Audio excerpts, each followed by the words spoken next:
Rabindranath Tagore is arguably the greatest literary figure produced by India in the first half of the 20th century.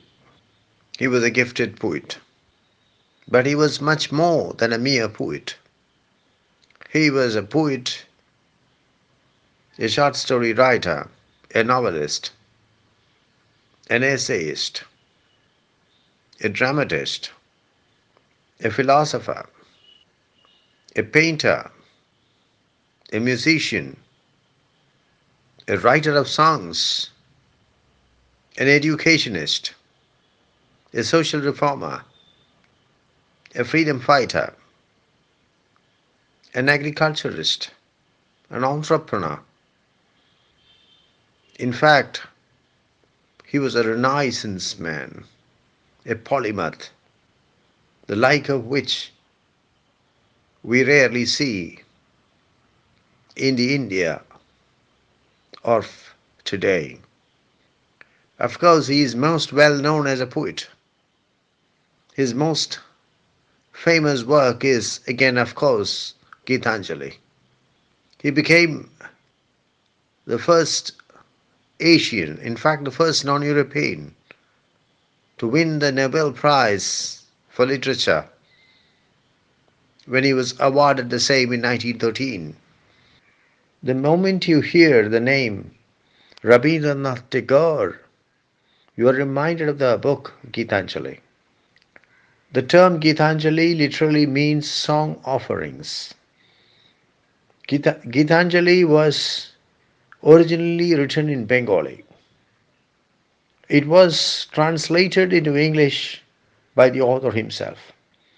But there are some very significant differences between the Bengali Gitanjali and the English Gitanjali. The English Gitanjali consists of 103 poems, or rather 103 cantos. Instead of calling them poems, I think it would be better to say that they are prose translations of Bengali poems. That is how the poet himself, the translator himself, termed them. They are translations into English prose of poems in Bengali. As I said, the poems were translated from the original Bengali into English by the poet himself. The book was published in 1912 in London by the India Society.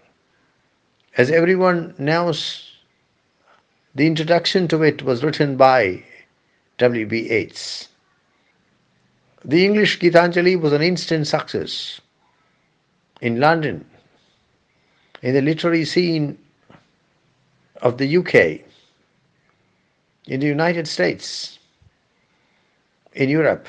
In fact, without any exaggeration, we can say that Gitanjali took Europe and America by storm, and it was responsible for bringing the Nobel Prize to Rabindranath Tagore the next year, 1913. And thus Tagore became the first Indian, not merely the first Indian, the first Asian, not merely the first Asian, the first non-European to win the Nobel Prize for Literature. Let us try to take a closer look at Canto 1. The first canto, the opening canto of Gitanjali, is a very important canto because it sets the tone and tenor of the entire book. It is with this key that we have to open Rabindranath Tagore's masterpiece. Thou hast made me endless, such is thy pleasure. It is indeed a striking opening line which prepares us for the literary and spiritual treasures to come. Thou hast made me endless, such is thy pleasure. You have made me endless. You have made me infinite. Such is thy pleasure, that is your pleasure. The word pleasure is used here not in the usual sense of enjoyment or happiness, something which gives you satisfaction, but I think it's used here in a very technical sense, in a very legal sense. In British law, the term pleasure has a specialized meaning. For example, at Her Majesty's pleasure. He was adjudged insane and directed to be detained in a mental hospital at Her Majesty's pleasure. It means as long as it is officially decided by the courts that he should remain in the mental hospital, or at the pleasure of the Queen, at Her Majesty's pleasure. He holds the office at Her Majesty's pleasure means as long as Her Majesty decides that he should hold the office. This word is used in this sense, in a technical sense, in a legal sense, in India as well. For example, the governors of the various states of India hold their office at the pleasure of the president. This means that the president can send them home whenever he wants. He can send them packing. He can dismiss them from their position, from their office. Of course, it's not as simple as that. The president has to be advised by the prime minister and the council of ministers. I'm not getting into the details. The point I'm trying to make is that the word pleasure is used here not in the sense of happiness, enjoyment, satisfaction, but in the technical sense, in the legal sense of choice, decision. Such is your decision. Such is your choice. You have decided to make me endless. That is your choice. That is your decision. That is the way you want it. You have made me infinite, endless. You have made me endless, infinite. Such is your decision. Who is this you? It's obvious that you refers to the Supreme, the Ultimate, the Almighty, to God. And who is me? You have made me endless. Me is the speaker. Me is the person. It could refer to the speaker as a person because we in Sanatana Dharma believe in the infinite potential of the human soul. Let us not belittle the human being. Let us not belittle the human race. Let us not call them sinners. They are children of bliss. That is what Swami Vivekananda said. The infinite potential of the human soul. You have made me endless. You have made me infinite. It could refer to the speaker as a person, as an individual, as a human being. Or it could refer to humanity itself, to mankind itself.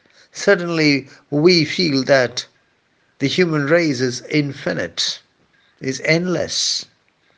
What the human beings have been able to do during the last 10,000 years, whatever we see around us, is largely the creation of the human race. Thirdly, it could refer to the speaker as a poet, as a singer. You have made me endless. You have made me infinite. The inspiration that the poet receives, that the singer receives from the Supreme, has lifted him, has lifted the poet, lifted the singer to the realm of infinity. Above all, it could refer, me could be the person as a worshipper, as a mystic. It is only when you become a mystic you understand that you are part of the infinite experience. In Advaita Vedanta, we frequently use the story of the salt doll taking bath in the sea to refer to the experience of the infinite. The mystic merges himself into the infinite or with the infinite. What happens when the salt doll takes bath in the sea? The salt doll does not remain to explain what exactly happened. This is precisely what happens to the mystic, to the worshipper. Thou hast made me endless, such is thy pleasure.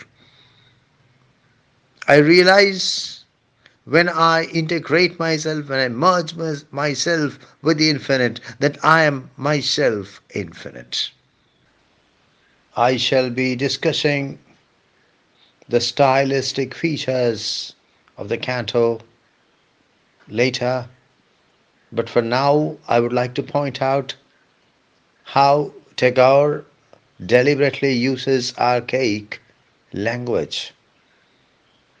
Thou, the archaic form of you, and hast, which is the archaic second person singular, present, of have. This is in order to generate the atmosphere, the ambience that the poet requires, the poet needs in order to convey his ideas effectively.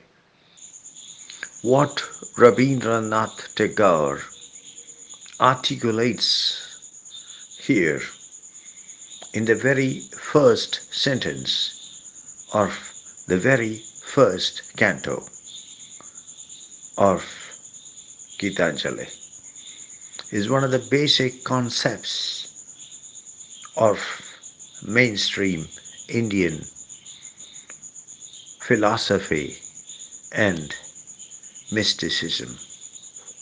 For example, Paramahansa Yogananda, widely looked upon as the father of yoga in the West, says, and I quote, I am infinite, I am endless bliss, unquote.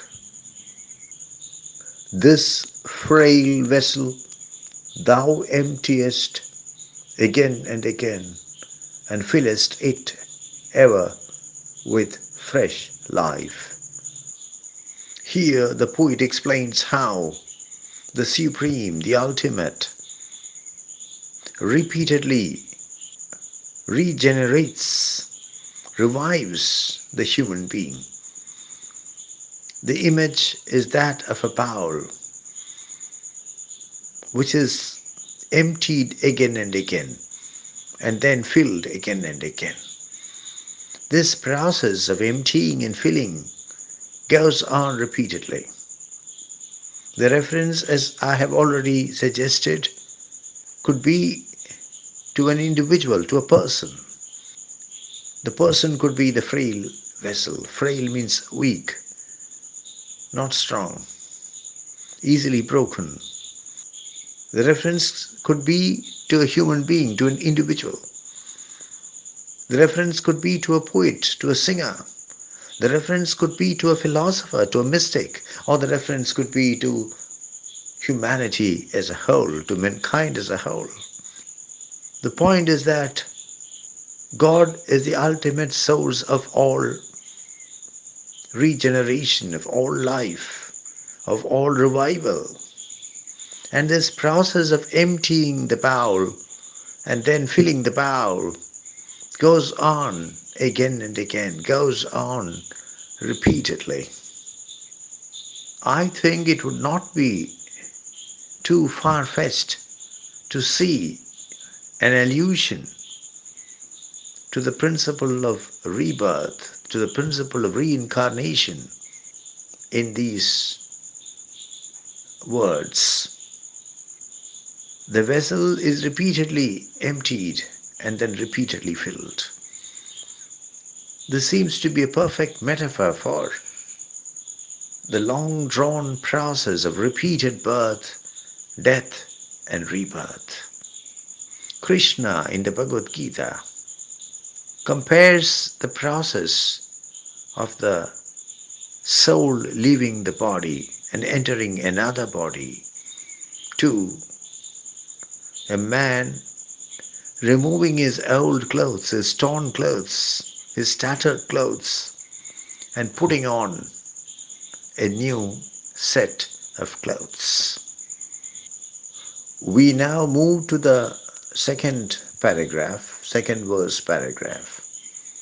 This is what the poet says. This little flute of a reed thou hast carried over hills and dales, and hast breathed through it melodies eternally new. This little flute of a reed. Reed is a plant with tall, stiff, hollow stem and slender leaves growing near water in marshy areas.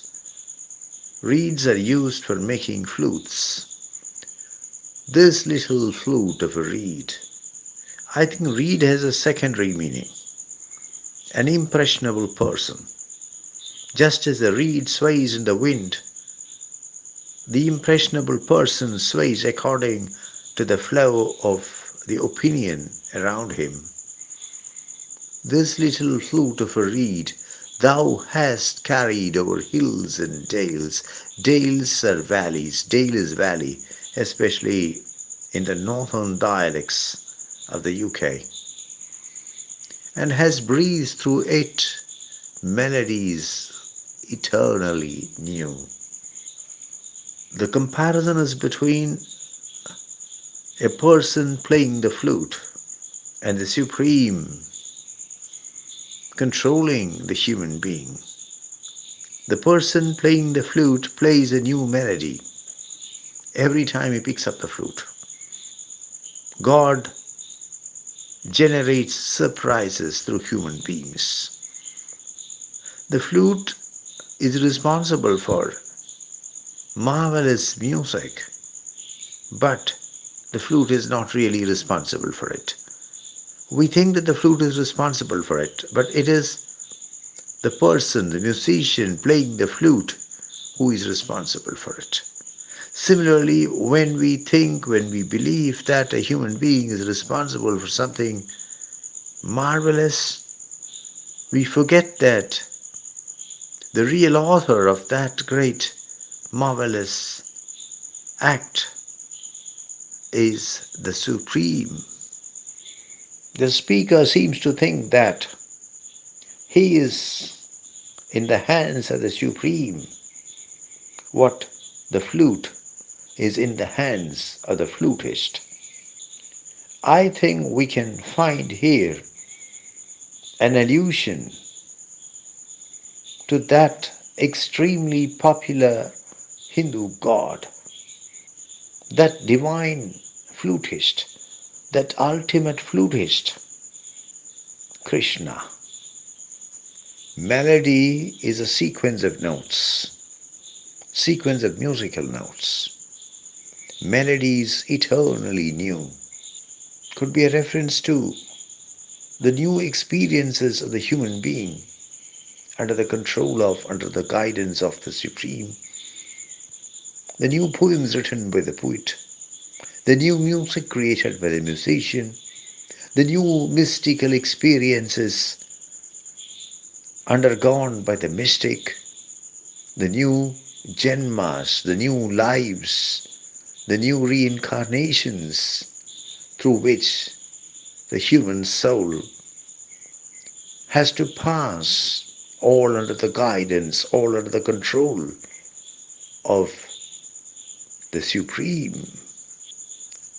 At the immortal touch of thy hands, my little heart loses its limits in joy and gives birth to utterance ineffable.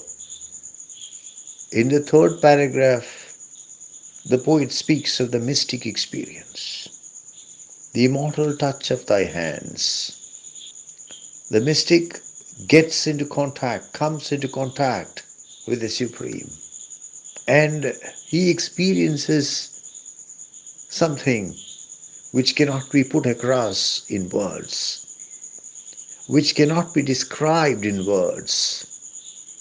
At the immortal touch of thy hands, my little heart loses its limits in joy. This is precisely how mystics speak of the ultimate mystic experience. According to mainstream Hindu philosophy, God is not a person. God is not a thing. God is not a concept. God is not a force. God is experience, anubhava. God is insight, darshana. Here in the present poem, Tagore speaks of the seeker merging with the Supreme and gives birth to utterances which are expressions of ineffable joy. Ineffable is that which cannot be expressed, overwhelming, beyond articulation. Again, I am reminded of the classic story of the salt doll which goes to the sea to take bath in the water of the sea. What happens after that? The doll is made of salt. The doll takes bath in the sea, which of course is made of salt water. There is no salt doll remaining to explain what happened to it, to describe the experience it had while taking bath in the sea. This is precisely what happens to the mystic who merges himself with the Supreme. When asked about the nature of God, the seer in the Upanishads refused to answer. When pressed for an answer, the seer said, Shanto Yam Atma. The infinite is silence. The point is that God is beyond the machinery of words. The machinery of words cannot capture God. God is anubhava, experience, darshana, insight, and a mystic can very well experience the Supreme. But the result is an ineffable joy. The result is an experience which cannot be articulated. Mysticism is one of the common thematic threads running throughout Gitanjali.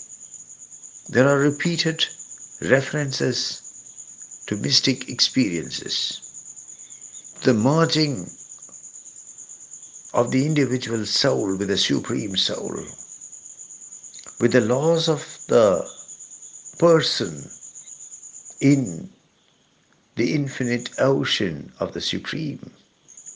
I would like to make an attempt to bring into conjunction with Canto 1 the opening words of Canto 96. Bring into conjunction Canto 1 and Canto 96. Canto 96 also speaks of the mystic experience, forcefully, powerfully, but in a somewhat different manner. This is how Canto 96 opens. When I go from hence, let this be my parting word, that what I have seen is unsurpassable. I repeat, when I go from hence, let this be my parting word, that what I have seen is unsurpassable. We now come to the very last paragraph. Thy infinite gifts come to me only on these very small hands of mine. Ages pass, and still thou pourest, and still there is room to fill. The last paragraph reinforces the concept of inequality between the Supreme and the Seeker. The Supreme is infinite, and the gifts of the Supreme are also infinite. But unfortunately, the Seeker can receive those infinite gifts from the Supreme only using his very small hands. But the Supreme keeps on pouring those gifts. And the very last sentence of the canto highlights the stunning difference between the world of mysticism and the world of physical reality. In the world of physical reality, the more you pour, the more full it becomes. But in the world of mysticism, the more you pour, the more there is room to pour. Ages pass, and the Supreme continues pouring. And strange to say, there is always room to pour further. The point that the poet tries to convey through the closure of the poem is that the laws that govern the realm of the material world, of the physical universe, do not operate in the realm of spirituality, of mysticism. In the physical universe, in the material world, the more you pour, the less is the space for filling further. But in the realm of spirituality, in the realm of mysticism, it's the other way around. The more you get the grace of the Supreme, the more you get the grace of the infinite, the more you get the grace of the divine, the more there is the space, the possibility of getting the same. That is the progression of the mystic journey. That is the track of the travel of the mystic in the realm of spirituality. This is something I always tell my students. Gitanjali is a fabulous gateway, and the opening canto of Gitanjali is particularly so, is a fabulous gateway to the world of mystic poetry. Not merely the world of mystic poetry, to the world of mysticism itself. Rabindranath Tagore belongs to the long and rich tradition of Indian mystics, some of whom were great poets. Mystics like Kabir, Mirabai, Chaitanya, and the easiest way to access the mystic tradition of India, the tradition of mystic poetry in India, is through Rabindranath Tagore, is through Gitanjali, is through Canto 1 of Gitanjali. Moving to the structure of the piece, the canto comprises 4 paragraphs. I've already said that Gitanjali is poetry in Bengali, translated by the poet himself into English prose. Canto 1 consists of 4 paragraphs. The first and the last paragraph of the canto consists of 2 sentences, while the 2 central paragraphs comprise of 1 sentence each. There is some variation in the linear length, or in the sentence, rather more exactly in the sentence length. I should not have said linear length, but sentence length. The diction is simple, but deliberately archaic. The poet makes use of terms like thou, words like thou, hast, in order to create a specific ambience, in order to generate a specific atmosphere. The imagery is vivid. It is drawn from nature, from daily life, from village life, hills, dales, pouring of liquids into vessels, playing of flutes. The poet makes use of alliteration, as in hills and dales, and infinite gifts. Canto 1 is a richly allusive text. It is thick with allusions.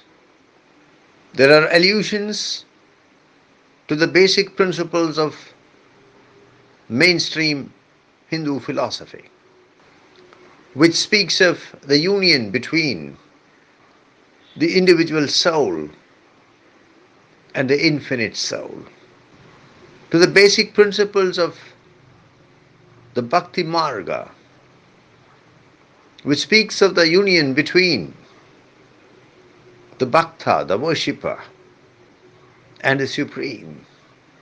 There are allusions to Krishna, the favorite god of the worshippers of the Bhakti Marga. The little flute of a reed mentioned in the second verse paragraph could very well be the flute of Krishna, the ultimate flutist. And it could be that the poet sees himself as an instrument in the hands of the divine for the expression of his beautiful mystic melodies. I would like to conclude the discussion with a remark which I would request you to ponder over. William Shakespeare is the bard of Avon. Rabindranath Tagore is the bard of Bengal. I repeat, William Shakespeare is the bard of Avon. Rabindranath Tagore is the bard of Bengal.